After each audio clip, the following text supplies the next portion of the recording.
but we're not quite there yet. We're just kind of building this community right now, and we're so excited to have you all be a part of it. A lot of us have some interesting networks, and we're hoping to kind of bring them to you through these conversations. Our guest today, Alefiya Masters, is a friend of Dr. Julene Reed, who's part of our group. And so we're really thrilled to have her with us today to talk about MadLearn and her student app entrepreneurship program. And we are going to be merging with a prior group that I started called the Global Education Conference. And so in April, we're going to be Actionable Innovations Global. So there's going to hopefully be a bigger audience once we kind of do that merger and combine the work. We really would love you to subscribe to our YouTube channel where you'll be able to find recordings, like us on Facebook, all that sort of thing. You can find all of our social media links via Linktree. And here's the link to it. And if you want to tweet today and share anything that you're learning, you can use the hashtag Actionable Innovations on Twitter as well. And if you're interested in joining our group and being part of, kind of a deeper dive into innovation and education, send me an email and I can send you a one-pager that describes what we do and the kind of the expectations around the group and that sort of thing. And that's my email, Lucy@LucyGray Consulting. And here is our special guest, Alefiya. I've known through Julene for a long time, and I haven't seen her in a long time. So a lot has changed since I think we last saw each other. And I'm really excited to hear about her program and how this can be adopted in schools. And Julene will take the lead and do the interview in a few minutes. But before we do that, Don is going to ply everyone, actually, but we're really interested in what Alefiya has to say with his Proust Questionnaire. So Don, do you want to take it away and share your questions with the group? Yeah, sure. So welcome, Alefiya. Welcome, everyone. If this is your first time joining us, let me tell you how we start the session. If you're a Vanity Fair reader, you'll be familiar with the Proust Questionnaire, which is on the very last page of the magazine. And it interviews celebrities so that you actually get to know the celebrity in a very different way. So the Proust Questionnaire it's a set of questions answered by the French writer Marcel Proust and sometimes used by interviewers today. Proust answered the questions in the form of a confession book, which is a form of a parlor game from Victorian times. So I've taken that format and sort of rehashed it for EDU. So here we go. So I'm going to ask 4 questions, Alefiya. There's no wrong answers. And please, everyone else, if you want, throw your answer in the chat. So first question, Alefiya, is what educator do you most identify with? Goodness. Oh. And okay, the first part of what you said is this is a questionnaire for celebrities, so I definitely don't qualify, so I'm off the hook, right? But I would have to say, and this is not an educator that anybody knows. It is Mrs. Schallenberger. She was my first grade teacher in Reading, Pennsylvania. And she did something to me that really truly made me an educator. She saw me, first of all, I was one of maybe 5 kids of color in my school. And so I stood out a lot, I got bullied a lot, all of that happened. But Mrs. Schallenberger, she realized that I was really good at spelling at the time, not anymore, but at the time I really was. And she said, why don't you take these 3 students and teach them these spellings? You've got them, you're really good at them. Why don't you teach them how you learn those spellings? And it sounds silly to say, but at the ripe age of a first grader, I became a teacher for the very first time. And that's when I fell in love with the idea of being a teacher and mentoring or teaching somebody something. And it was all because of Mrs. Schallenberger. And she saw saw something and she decided to put me to work in a different way, in a different way that nobody else was doing in the classroom. And I felt special, I felt seen, I felt like I had a job. And that is somebody that I admire deeply, but I also identify with in thinking about how I can connect with every student in my class, every teacher in my class. I'm actually here in a classroom currently. We were doing some training with some teachers today, so I'm dialing in from Miss Miller's office here in DeKalb County, Georgia.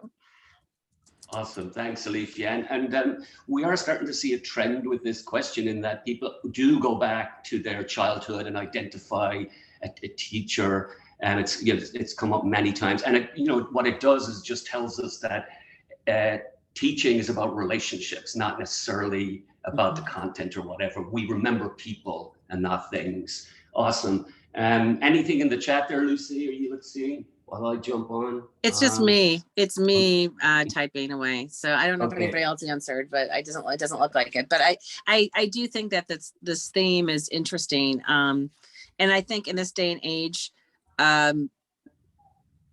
think teachers are feeling so downtrodden right now. And I guess what my reminder to people would be is that you may not necessarily see the benefits or the impact like we're discussing here until much later, like somebody coming and saying to you, you made a difference. And so my quest is, if there has been an educator in my life that has made a difference like this, I try to let other people know. And I've been lucky enough to be in touch with the teacher that meant the most to me. And so she knows, but sometimes teachers don't know that. So if you do have somebody, you do know somebody and you're young enough, or that, to still be in touch with them somehow, let them know. That would be my hope for people. Great. All right. Second question, Alefiya. What do you consider the most overrated virtue? Oh, No wrong answer. Overrated virtue. Okay, y'all have to help me out. Okay, in the chat, please tell us your most overrated virtue. I will say this, that's kind of a stereotype, and so I'm apologizing to all Indians on my behalf. Punctuality. And now I say this knowing that I am on time 90% of the times, but I think that so much comes from the little bit of conversation time or lead time or killing time that we have sometimes when we're waiting for somebody to get there, or we're waiting for everyone to get settled. I think that's when those relationships and those conversations or those connections can happen. So starting right on time is not always the best thing. Having some flexibility, having some relaxation, having some time to just chill and chat is a good thing, especially when you're running late in traffic, like I often am. So that would be my one, punctuality. Great, awesome. Yeah, no, I totally agree. I mean, I always have a 5-minute buffer time for class where it's like, what did you eat last night? Can you recommend a movie for me? Those little tiny things, again, build a relationship with your students and with your colleagues if it's a meeting. Anyway, okay, awesome. Question 3, what words or phrases do you most overuse? So one that I know I overuse, and I've been called out on this by my darling husband. I think I say the word engagement a lot, and it's an overused term. I get that, but someone come up with a better word or a different word and I would like to use it, but it is why we're here. It's what we do. It is the reason for us to be in a classroom and working with students or with adults. We have to have this little fire that goes off. We have to have this, light bulb or this flicker. I was sitting here getting ready for this meeting, and a teacher just knocked on the door and she said, "Thank you. I'm inspired as a teacher, and that means I'm going to be able to inspire my students." So I think that is one that does get used and overused and abused, and I think I'm guilty of that. It would be engagement. Great. Yeah, my one is amplify. I don't know what we're seeing in the chat, Lucy. Well, let's have a look. I was saying that you use 1.0 a lot. Like we're talking about somebody and they go about somebody and you'll go, oh, they're so 1.0. And like, what does that mean now? Like, what are we on 5.0 now? Like Web 2.0 was a long time ago. So yeah, so that's where I conjured it from, Lucy. When I invented that word, I should have patented it. It meant to me they were just dated or in the past and weren't current and staying up to things. And that's why I started using the phrase 1.0. I have also been known to use the phrase 0.5. You know, you can go below one, as we know. But anyway, I think fossil is better and more descriptive. Fossil is a very favorite word. Yeah. I think there are some negative numbers going on too. -5. Oh my God. Let's see. I will. Okay, Alefiya. What is your favorite hero fiction? And in the chat too, feel free to answer. Okay, define hero. Someone that it could be your personal hero that you just look up to, or it could be someone that was a hero for someone else or for a country or for anything. Okay, I thought you said fictional hero. I heard the word fiction. I misheard you. Sorry. So my hero. Yes. That would be my dad. Okay. And the reason is that he comes from a very traditional, very traditional Indian family and background and religious background. And he's somebody that has been able to take himself from a very poor home in India to the United States for college and career. He had us, along, of course, with my amazing mother, but he had us here in the States and then had the courage to move back to India. We spent half of our lives in India. So he moved us, we did the reverse move, which nobody does. But he had the courage to do that and get us hooked in and involved with our roots and our culture and our food and family and language and religion in a very deep, meaningful way, which is really not a common thing that we see. Typically, we see people coming here to the United States. We don't often see people moving back to their original countries. And so we had that reverse move, but more importantly, he has supported me through all of the crazy things that I have chosen to do in my life. And all of them have been unorthodox. They have all been outside the beaten path, if you will. If there is something that is common and traditional, I turn around and I do the opposite thing. And so the fact that he has supported me all these years, and both my mom and dad have been by my side, it's not been an easy thing for him to do because he's had to deal with a lot to be able to do that. But he's my personal hero. Right. Yeah. I actually have my grandfather is an example of someone that was reverse immigrant. He immigrated to New York in the 1900s, or like 1920-ish, I guess, or I guess Depression time. Yeah. And then reversed that, which is why I was brought up in Ireland, but ended up in the States. So, you know, I hear you 100%. But Alefiya, thank you for humoring me to get the ball rolling here. And I'm going to pass it over to Julene, who will take on from here. Thank you. Love that. And I learned some new things. Go ahead. What were you going to say, Alefiya? I was just going to say, Don, it is good to know that I'm not alone. There are other reverse immigrants in the world. I'm sure that number is increasing. So thank you, Don, for sharing that and those questions. And everyone in the chat, I hear such good responses and such good ideas that I'm looking at. So thank you for sharing. Yeah, Alefiya, just one thing. So the reason I learned of reverse immigration is that someone I went to college with who now lives in Paris, a photographer, got a grant from the some Irish Arts Center to write about reverse immigration because her parents had reverse immigrated from Pittsburgh. So that's where I got, so there's a lot on the web and stuff like this. And she was down there looking for baptism records and, you know, you name it. Anyway, so there. Okay, Julene, you're on. I'm laughing at the chat, and because there's definitely a disconnect in our generations here with some of these heroes we have. It's like, okay, somebody needed to tell someone who that is. So yeah, I learned some new things about you, Alefiya. I thought I knew it all. I'm learning more all the time. So fun. And so you heard that Alefiya works in with students. She's at a school right now. Will you tell us just a little bit about what you're doing and what MadLearn is and what your passion is for MadLearn? Sure. And before I do that, I just have to say it is such a privilege to be interviewed by my dear friend and mad mother and mentor. Julene has known me since before my MadLearn days. She has seen me through all kinds of phases of life, and it's truly an honor, Julene. Thank you for having me. Thank you for being here. It is my passion is to inspire students to think of ideas, to turn them into something real.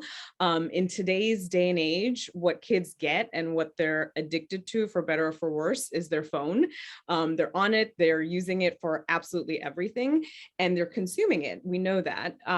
We at MadLearn are helping students be creators and build mobile apps. So MAD stands for mobile app development, and we're teaching kids from as young as the 3rd grade all the way up through high school how to build and launch apps and to see it on their phone. It sounds like a simple concept. It is. But the reality is what we see happen when students are forced to, and I say forced because a lot of times students don't have ideas of them for themselves. They aren't able to think of something because sometimes we spoon feed them a lot and they're used to being spoon fed. And so thinking of something by yourself is sometimes a little bit of a challenge. At other times they have a million ideas and the best ideas you can think of. But when they take an idea that they're passionate about and they turn it into something that's real, that's usable, that can help and benefit and can be on a device to share with anyone in the world, we see eyes opened in different ways. We see kids thinking about themselves potentially as app developers, yes, but as maybe coders, as maybe designers, maybe testers, maybe none of those, maybe just involved in thinking of ideas of technology for technology that are helping to solve problems. And we know we have a lot of problems in our world today, and technology touches absolutely everything that we do. So let's prepare our kids for that world. Yeah, and design thinking, Dawn, is a big part of what she does. And she should know that you like design thinking just by looking at the sticky notes all over your walls. Because that's a big piece of the process. It's not just the technology and the coding, but it's the process. And so she definitely has a backwards design process you use. What, peeling the onion, Alefiya, what is that process? Yeah, so our tool is an online web-based tool. Kids log in, they work on building an app, and we wanted to create a program that a teacher like me could use. I do not know how to code, and I run a tech company. And this is something I say to students all the time. And I probably will have a t-shirt someday that says this, because coding is so important, but it's one part of the work that we do. It's one part of our team. There's so many other people that are involved in any technology. And so what we do with students is we get them to log in, they create an app in a simple WYSIWYG drag and drop sort of interface where they can, if they want a photo gallery, they take a photo gallery and add photos. If they want a video gallery, they do the same. But really simply create some screens in your app. And then as you get more comfortable and more confident, you can actually flip that screen around and see the code for that particular screen and start to tinker with it, edit it, manipulate it. Rather than teaching the ABCs of HTML, we're looking at a screen that you've already developed, flipping it around, seeing the code for that screen, and then dissecting it and saying, okay, if I change this tag or this code, what happens here? Oh, that changes that. Okay, that's cool. So it's a lot easier for a student to get into coding, to get interested and stay interested with computer science. The reason we built it this way is because we've heard so much feedback across the board from computer science and non-computer science teachers that sometimes it can be hard to get students to learn and stick to learning code, and be able to create something that is usable and functional, for as long as it might take to do that. So we wanted to kind of reduce that time and get a little bit of instant gratification. Our kids are the Insta generation. It is what it is. So you can create something simply and then dissect it as you go based on the class you're in, based on the interests that you have and the passions that you have. It's awesome. So I was called the Mad Mother because when she was trying to decide to name her company, we kind of came up with Mad Learn together. And so that's why I'm known as the Mad Mother. Won't talk about the age difference. We'll just ignore that. Anyway, so we have gone through a lot together, life and business. And so being an entrepreneur, being someone who is a female, and as you called yourself, a person of color coming from India, and starting a business, has it all been rosy? What have been the road bumps? What have been the successes? Mostly thorns and a couple rose petals, but nothing is rosy. And it's not rosy for a stereotypical entrepreneur, and it's definitely not rosy for a female or a person of color. There are a lot of challenges. One of the earliest challenges that I had a lot of struggle dealing with was with investors, and investors not being able to hear me, or thinking that I have too much passion, or I don't have enough experience, or that I'm not thinking about things the right way. And so it often felt like my voice was not heard in certain rooms. And you realize and you learn that you have to find rooms where your voice is heard. And you also have to find rooms where you can have helpers that are helping your voice be heard. And so it has been a roller coaster for sure. I think one of the biggest struggles as an education entrepreneur specifically is that if funding is difficult. Funding is difficult in your early stages. Most investors, traditional investors, are scared of education companies because we have a very complicated and difficult education system across the country. So it's hard to get things kicked off. We're luckily now at a place, and we're very, very happy to share this, we're at a place where we have grown our customer base. We've grown the impact that we have with schools and districts in the United States and some internationally as well, to a point where we're able to organically grow and sustain ourselves, and to continue to do that based on our own merit, as opposed to having to find external funding. But that's a big barrier. That is a big barrier for any company, especially an education one.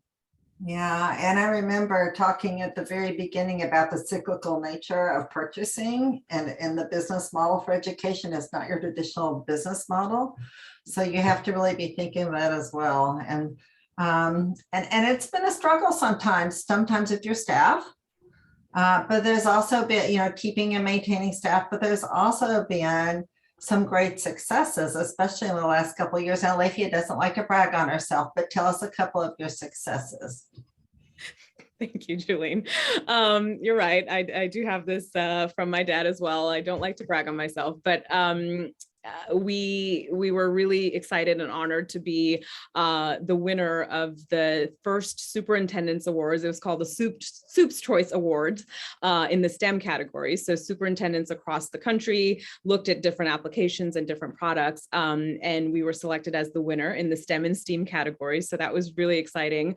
We were also added to the Emory's 40 under 40 list for some really exciting entrepreneurial ideas that are coming out of Emory University alumni. I went to Emory here in Atlanta, Georgia. And the Stevie Awards was another one that we also won for women in business. And so that was Best Product of the Year, an award that we won last year as well. So some really nice awards there. But I would say in terms of the successes, it has been the work that students are doing. And I say students only because the teachers are making it happen. When you have teachers in a room like I had today that are coming on an optional professional learning day to spend 3 or 4 or 5 hours with you because they want to learn something new, they want to expose their kids to something new, they want to figure out a better way to engage their students, that's what matters. That is what matters. And that's what allows some of those other things to also happen. So sorry, like I said, I'm at a school, so we have some things happening. But really those successes are the student work. And to see some of those successes, actually, I'm going to put this in the chat, download this app called MAD Store. It's MAD Store. It's our version of the App Store.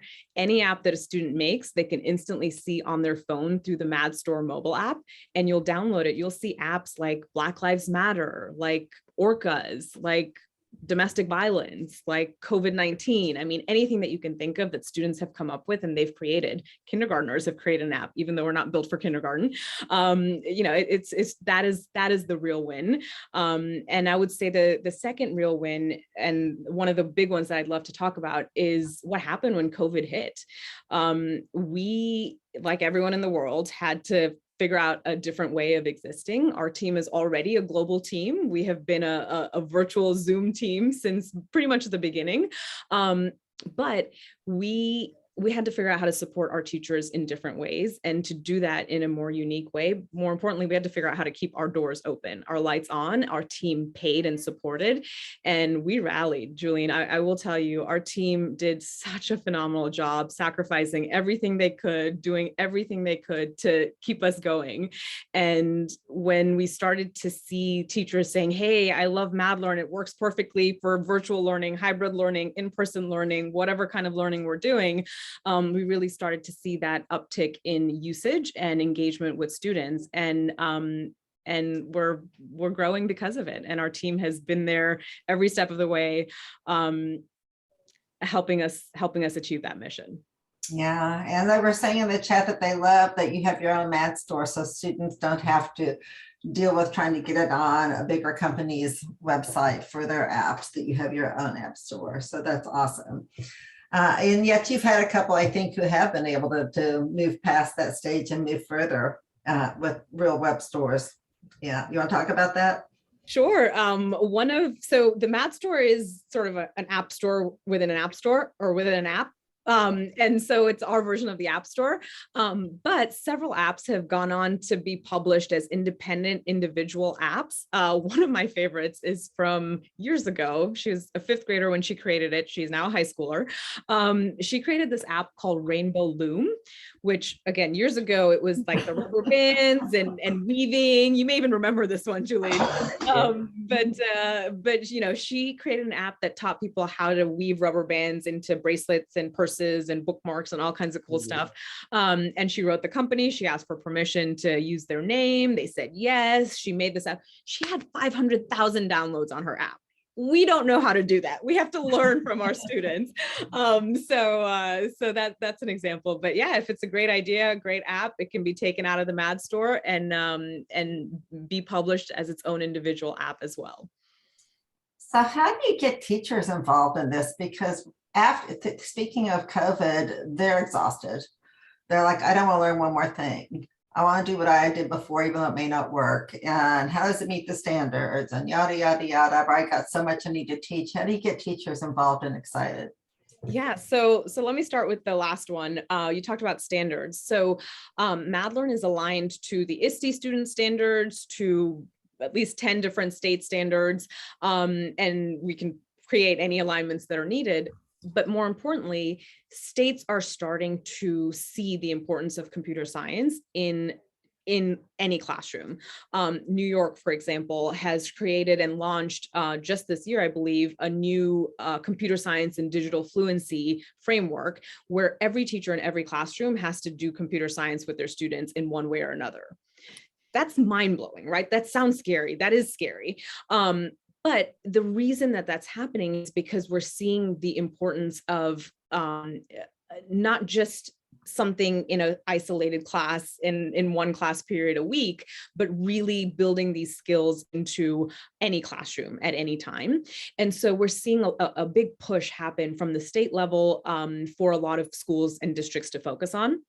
From a teacher perspective, I will say, Julene, we were worried about that. We were worried that teachers would not want to think about MadLearn, would just be fatigued, would say not one more thing.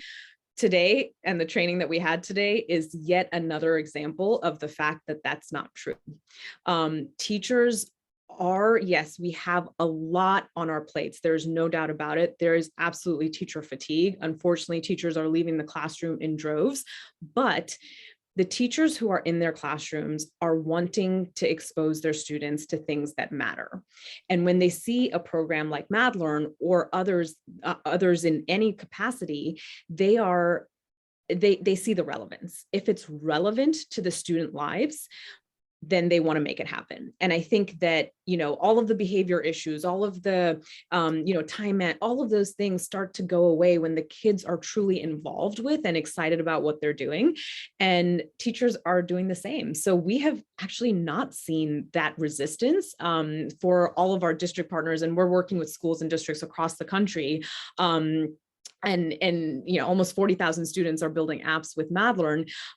We're seeing a phenomenal uptick in the interest in our program. And I think that that's a testament to the courage that teachers have and the passion that they have to continue to inspire their students. Awesome. And you said you're so good at giving me segues here. You said authentic and relevant and doing apps that make a difference. So talking in that realm, how about your apps for good and what you've done in relation to that? What is that? Yeah, so we had, and this was in partnership, this is a few years ago, we launched a program called Mad About Mattering. And it was with Angela Myers and Vicki Davis, two phenomenal women that had a great idea. We put our heads together. We said, let's create something magical.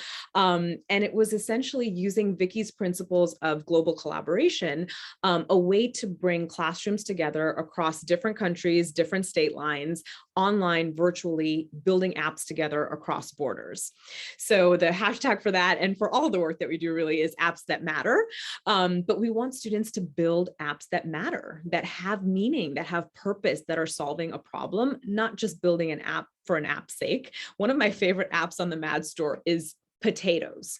Okay. And you're probably thinking that is an app that matters. It really is cool. It's a cool app because it gives you so much information about all the different varieties of potatoes and where they're grown and what they're good for and different dishes. It actually is helpful.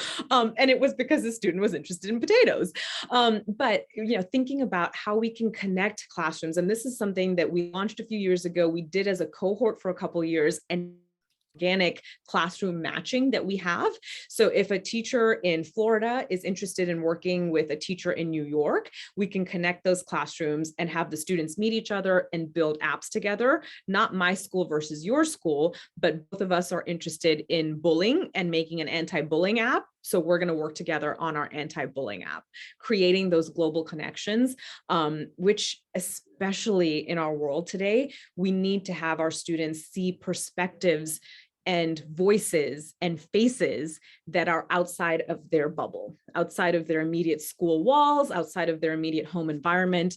We need to cross borders and boundaries and have open conversations in a way that we can learn about each other. And of course, Lucy and all of the work that that's done in the global collaborations world is very, very relevant to that work.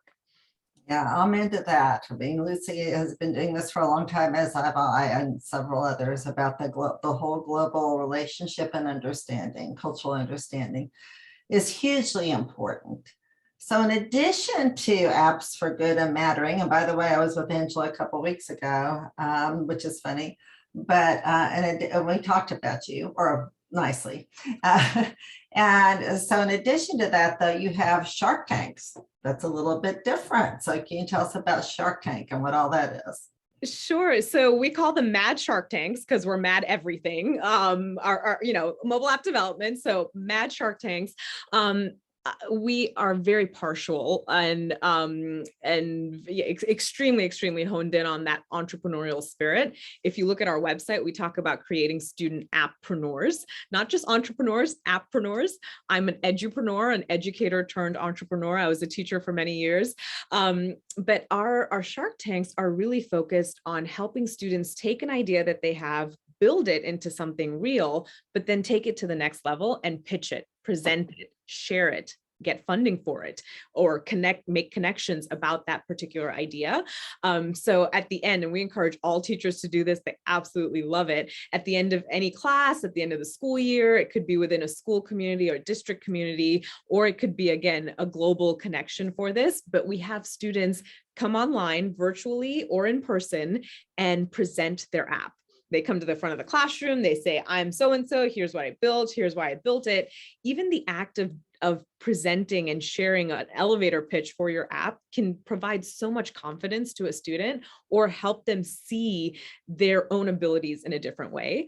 And so we love doing them. We love having those presentations. We will be sharks. You can invite community members from your community to be sharks as well, parents, anyone else, local business partners, to come in and observe that virtually or in person, be a shark, be, not like Kevin O'Leary, don't be like that guy. But you can give feedback, you can provide ideas, you can provide connections to the students, and even some prizes.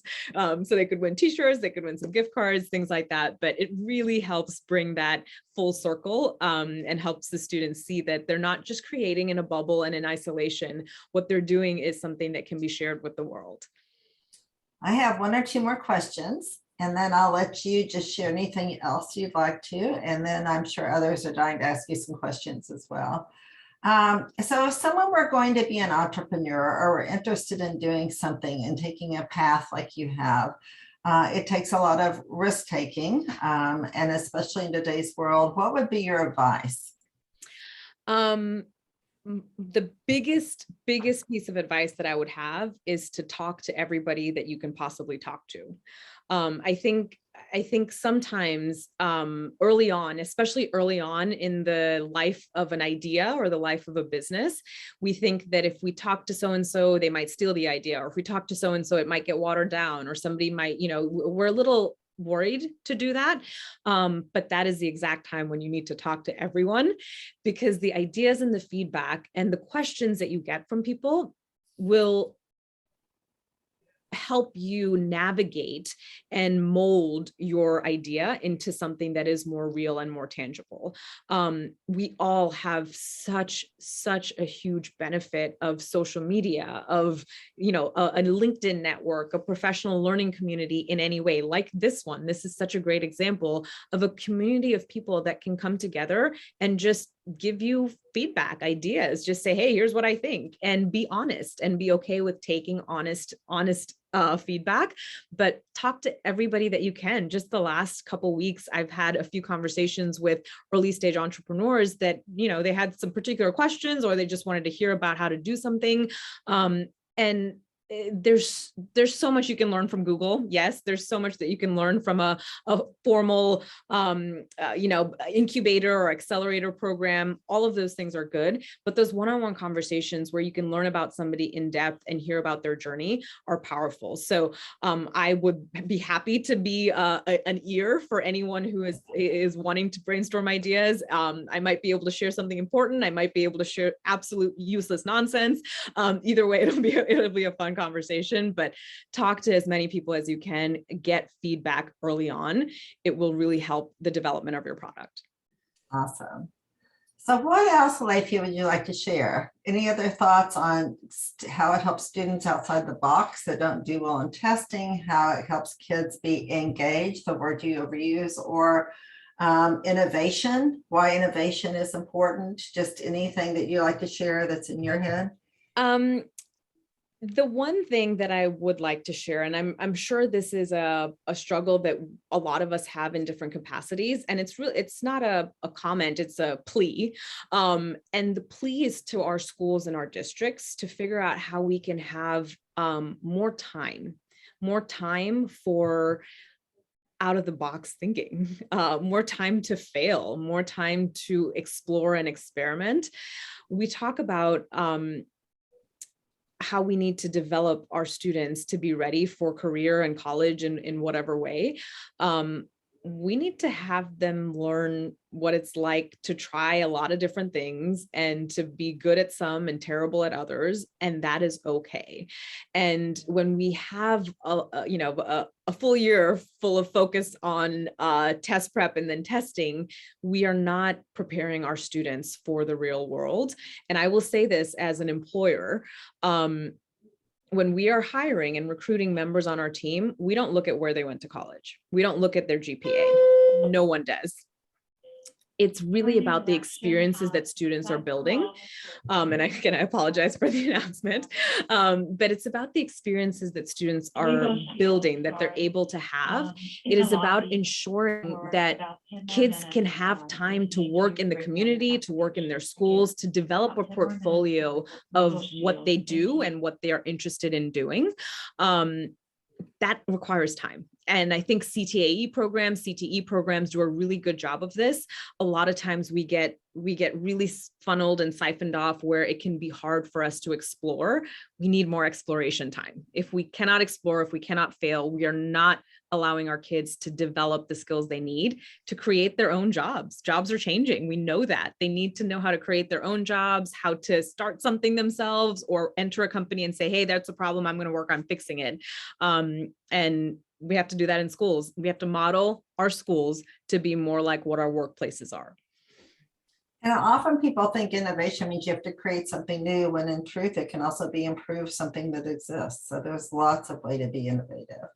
So Lucy, do you want to open it up for questions now from our participants? Yeah, and I'll start off with one question. So if a school wanted to participate in your program, what would they do, and what's the best way to go about it in terms of structure? Is it something that's embedded into the everyday course load? Is it an after-school type of thing? How would schools get involved with this? I would love to know how that works. Absolutely. Thank you, Lucy, for that question. So most of our implementations are within CTAE departments and programs, after school programs, summer camps, STEM classes, or computer science classes that may exist in one way or another. So there's specific teachers, specific classes where you can get an idea like this kicked off. So that's almost always where it starts. I say CTE. So for example, business and entrepreneurship classes, IT classes, computer science classes. Those are all good places to be able to integrate MadLearn. What we want to see happen though, after that first year, and what happens invariably, we start with a classroom or two, and then we grow to a site or to something that is district-wide. That project-based learning mode of using something like MadLearn. So you could have in your English class, in your history class, and this is actually on the Mad Store, it's an app called Lost in a Book. It's a book report mobile app. So you don't think of English class and app development in the same sentence, right? English teachers don't think that. History teachers don't think that. But we've seen such great examples of this happen, again, when teachers are allowed to explore and experiment. Instead of making that boring PowerPoint or writing that boring paper, make an app on it instead. Yes, you're replacing one way of creating an assignment with another, but this way is opening the students' eyes and doors to new possibilities around computer science and coding. And so they're creating something, they're seeing it on their phone, they're able to share that. It's not just something I hand into my teacher and forget about, it's something I could potentially share with the world. So we see it start in a more focused group of teachers and then pretty quickly expand to something that the entire school is adopting. And we have in terms of adoption, it's site licenses for a school or a certain number of students. It's all annual. So it's an annual subscription to MadLearn, along with professional development, of course, where we want to come in and work with and support the teachers every step of the way. But we're seeing more and more that expansion of, hey, it's just like I have a pen and paper, I have an app development tool where I can build an app in any class that I'm interested in.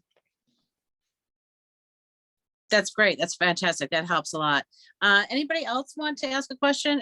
Feel free to grab the mic and just ask or raise your hand. We're happy to entertain your ideas and thoughts, or give some feedback to Alefiya. Anything that's popping in your mind right now about this. For me personally, what's sticking in my mind is something you just said a few minutes ago, and hopefully I can remember exactly, but you were saying we need to prepare students for their futures, not our past, but also our workplaces, our schools need to look more like workplaces, the future workplaces, which I think is totally spot on.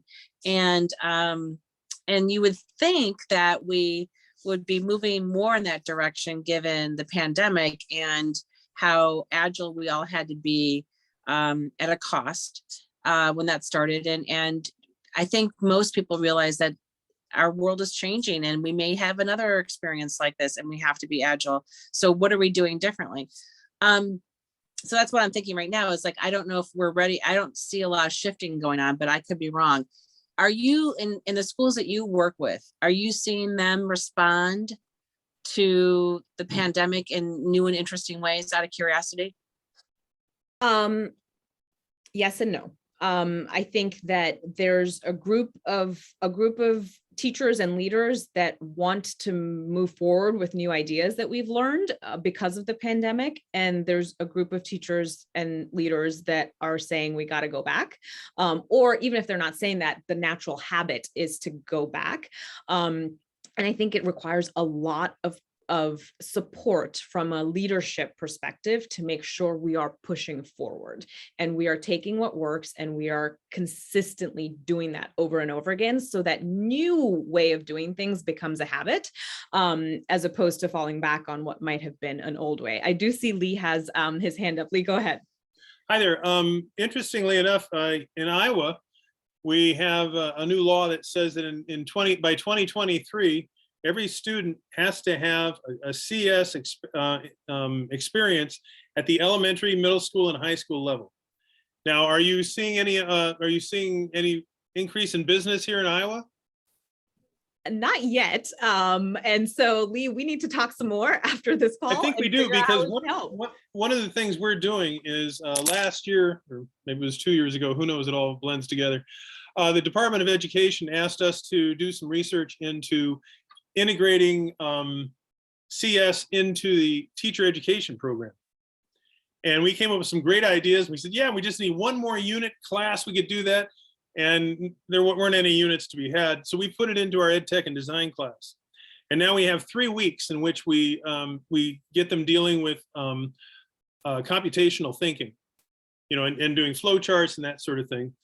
And it might be a natural for your program. I'd like to talk with you about it, but I think it's a big move, because it's so easy to legislate laws like that, but implementing it can be really tough. It's completely different, right? There's one thing to say it has to be done. There's another thing to make it happen.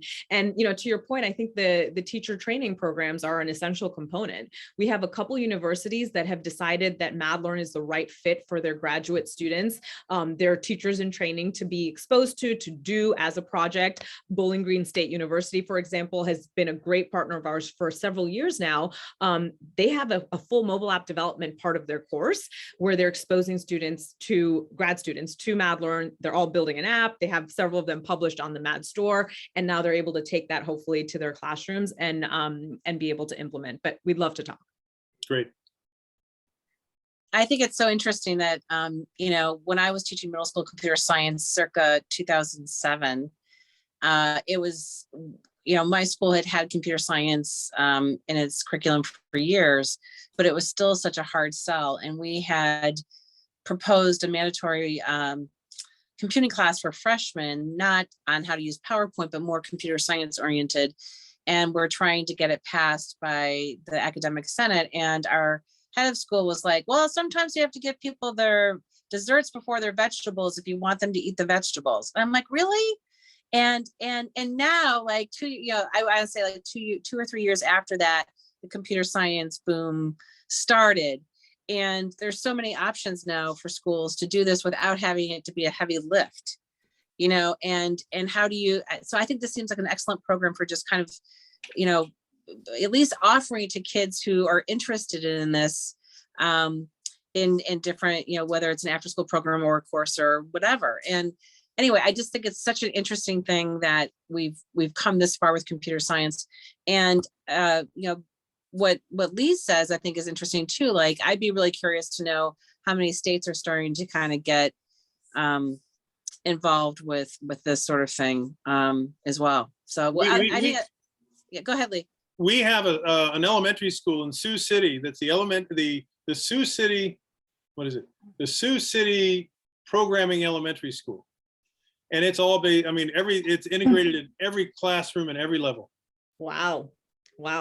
And thank you, Lee, for sharing that. And Lucy, I just wanted by the way, I get a percentage on what you sell there. No, right? I do. I invited her. Okay. You all do. All do. You get a car and you get a car. And That sounds great.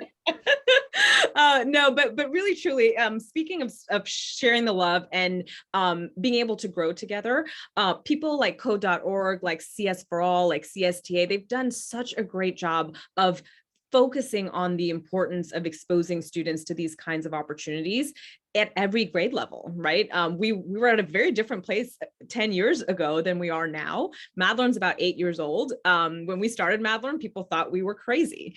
And today people are calling us and emailing us every single day saying, I need this, I want this, how do I get started? So, you know, it takes a village. It takes all of us working together. It takes knocking on every door, convincing every naysayer.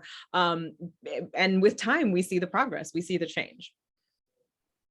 So what are you going to be doing at ISTE? Speaking of ISTE, we talked about at the beginning in New Orleans, or not New Orleans, New Orleans. I think I'm saying it correctly.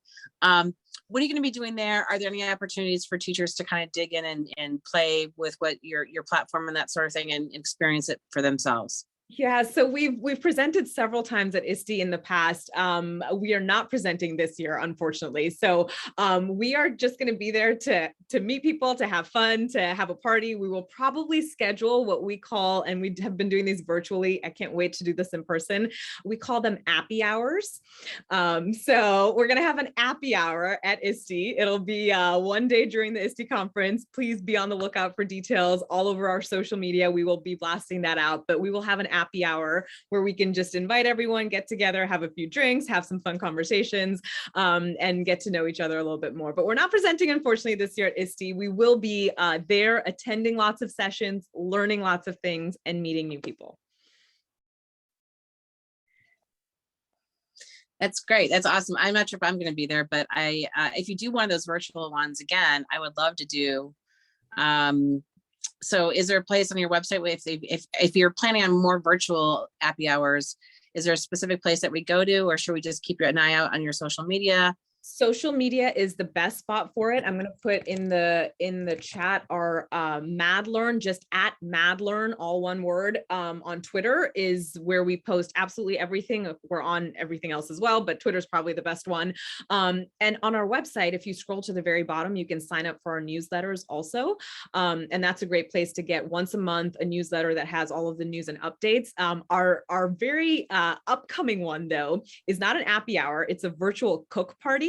And it is happening next two weekends from now, where we are going to bring together all of our team and anyone else who wants to join us in your kitchen. Your laptop has to be in your kitchen.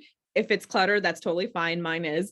And we're all going to be cooking the exact same recipe together in 5 different countries and all over the United States. Don will be in that one. Don's learned to cook recently, so I'm sure he'll be engaging. So again, that's also on our Twitter feed. Feel free to look at that, sign up for that. We'd love to have you. We do our appy hours at least every other month. So we will definitely post the next one when that gets scheduled. It's 1 hour. You come, you meet some new friends, you build an app together, have a glass of wine or whatever else you want to drink with you, and have a good time. So yes, we would love to have you all. Please do follow us on Twitter at Madlearn to get all of those updates. And I can personally tell you, Alefiya is a great cook because I've stayed with her before. So she's an amazing cook. Thank you, Julene. You are so sweet. We're picking recipes from all over the world. So this I will give you, I'll give you a teaser because y'all are awesome. We're doing a Ghanaian rice pudding this month. And it is a Ghanaian recipe. One of our team members, Doreen, is based in Accra, Ghana. And so she's going to be leading this with a simple rice pudding that all of us are going to make together. They will all look different. They will all taste different, but we'll all be doing the exact same thing.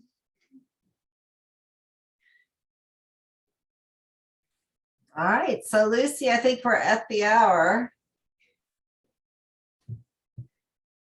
Yes, we are. Thank you so much for being here. I really appreciate it. This has been phenomenal. I'm so glad to hear about what you're up to, and I will be looking forward to joining you online at some point.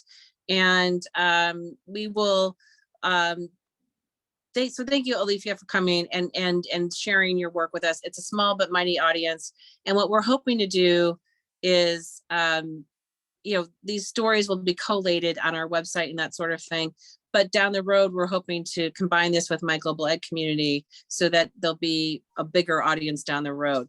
Over the weekend, I will post the recording of this along with a transcript and some of the resources that we talked about in the chat, and I'll send it out to the registrants as well. And I'll send you a link when we're done with that as well. Don, any final thoughts you wanna share with the group?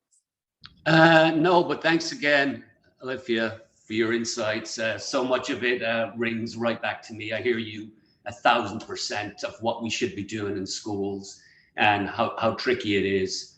And I guess I felt the pandemic was the absolute time to do this, because we should have been about distracting ourselves, and new things can be distracting, but seeing people ran the other way, and I feel like went backwards and just to the lowest common denominator in lots of things that I see, just so focused on tests and quizzes and just information, so it's great to hear what you're doing and the work you're doing.